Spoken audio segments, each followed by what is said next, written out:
रात का समय था।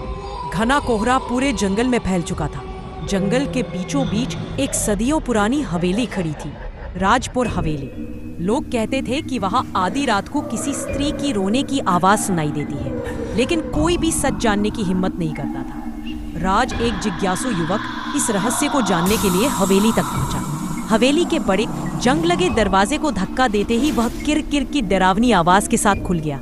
भीतर घुप अंधेरा था और टूटी दीवारों पर हवा की सरसराहट गूंज रही थी। जैसे ही राज अंदर बढ़ा, उसे हल्की सी सिसकियों की आवाज सुनाई दी।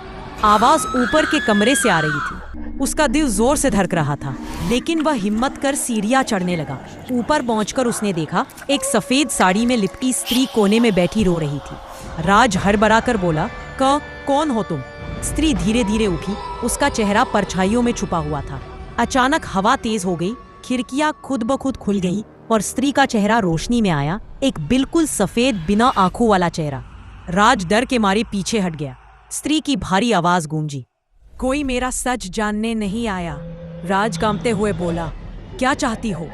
वह फुसफुसाई, बस मुझे मुक्ति दे दो, मेरी असली पहचान उजागर करो। इतना कहकर वह धीरे धीरे धुंध में बदलने लगी। राज समझ गया कि हवेली में कोई खजाना नहीं, बल्कि अधूरी कहानी छुपी थी। अगली सुबह राज ने गांव वालों को बुलाकर हवेली के तहखाने की खुदाई करवाई। वहां एक पुरानी डायरी और एक कंकाल मिला।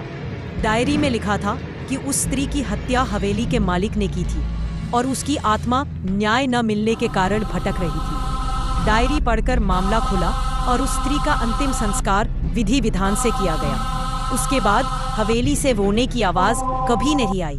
पर लोग आज भी कहते हैं, पूरी मुक्ति तो उसे मिली है, पर कभी कभी पूर्णिमा की रात उसकी परछाई हवेली की खिड़की में दिखाई देती है।